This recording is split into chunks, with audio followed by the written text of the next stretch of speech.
సన్యాసి మహారాజు రాముడిని చూసి నవ్వాడు. అతను చెప్పాడు, రాము పేదరికం అంటే డబ్బు లేకపోవడం మాత్రమే కాదు. అది మనస్సు మరియు అలవాట్ల ప్రతిబింబం.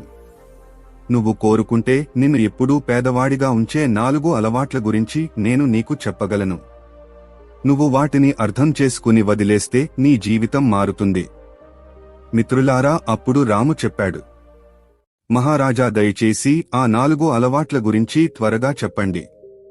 అప్పుడు సన్యాసి మహారాజు చెప్పాడు, సరే రాము, విను. ఒక మనిషి ఉదయం లేవగానే సోమరితనంగా ఉండి తన రోజును సరిగ్గా ప్రారంభించకపోతే అతని జీవితం ఎప్పుడూ వెనుకబడి ఉంటుంది.